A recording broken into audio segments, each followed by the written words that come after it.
नमस्कार दोस्तों, स्वागत है आपका एस मनी मंत्रा में। अगर आपने चैप्टर 16 नहीं देखा तो उसका लिंक डिस्क्रिप्शन में दिया गया है, उसे जरूर देखें।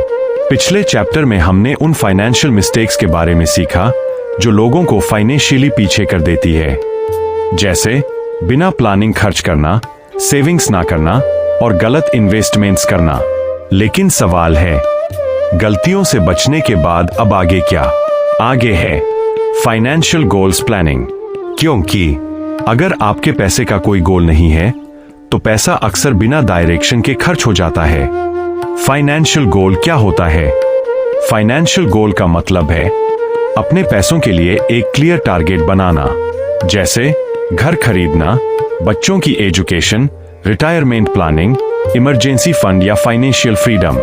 गोल आपको डायरेक्शन देता है। बिना गोल के प्रॉब्लम क्या है? मान लीजिए आप हर महीने बचत तो कर रहे हैं, लेकिन पता ही नहीं कि किस लिए बचा रहे हैं, तो मोटिवेशन धीरे धीरे खत्म हो जाती है और सेविंग्स टूट जाती है। इसलिए कहा जाता है, गोल के बिना सेविंग सिर्फ आदत है, गोल के साथ सेविंग वेल्थ बन जाती है। गोल्स के 3 टाइप्स। फाइनेंशियल गोल्स को 3 पार्ट्स में बांटा जा सकता है।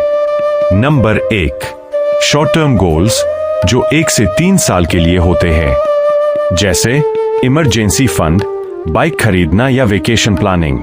नंबर 2, मिड टर्म गोल्स, जो 3 से 7 साल के लिए होते हैं, जैसे कार खरीदना, घर की डाउन पेमेंट या बिजनेस स्टार्ट करना।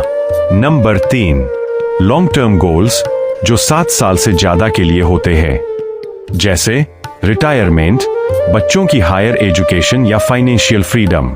स्मार्ट गोल फॉर्मूला। आपका गोल हमेशा स्मार्ट होना चाहिए। एस यानी स्पेसिफिक, आपको क्या चाहिए? एम यानी मेजरेबल, कितना पैसा चाहिए? अ यानी अचीवेबल, क्या यह पॉसिबल है? आर यानी रेलेवेंट, क्या यह आपके लिए जरूरी है? टी यानी टाइम बाउंड, यह आपको कब तक चाहिए? चलिए एक एग्जाम्पल से समझते हैं। गलत गोल, मुझे अमीर बनना है। सही गोल, मुझे अगले 10 साल में 50 लाख रुपए इन्वेस्ट करने हैं। गोल प्लानिंग कैसे करें? इसके 4 आसान स्टेप्स है। स्टेप 1, अपने गोल्स को डायरी में लिखें। स्टेप 2, हर गोल के लिए एक अमाउंट तय करें। स्टेप 3, उसका टाइम पीरियड फिक्स करें। स्टेप 4, और उसके हिसाब से मंथली इन्वेस्टमेंट कैलकुलेट करें। बस, अब आपके पास एक क्लियर रोड मैप तैयार है। Golden rule. जाते जाते एक पावरफुल रूल हमेशा याद रखें, income minus savings equals to expenses. यानी पहले इनकम में से सेविंग्स निकालिए, फिर बचे हुए पैसों को खर्च कीजिए, ना कि खर्च करने के बाद बचने वाले पैसों को सेव करें। यही वेल्दी लोग करते हैं। Final message. दोस्तों, पैसा कमाना इंपॉर्टेंट है, लेकिन उससे भी ज्यादा इंपॉर्टेंट है उसे सही डायरेक्शन देना। क्योंकि क्लियर गोल्स, कंसिस्टेंट इन्वेस्टिंग और पेशेंस, इन तीनों को मिलाकर ही मिलती है फाइनेंशियल सक्सेस। याद रखिए, जिस इंसान के फाइनेंशियल गोल्स क्लियर होते हैं उसका फ्यूचर सिक्योर होता है। अगर आपको यह चैप्टर पसंद आया हो तो वीडियो को लाइक करें, शेयर करें और चैनल को सब्सक्राइब करें।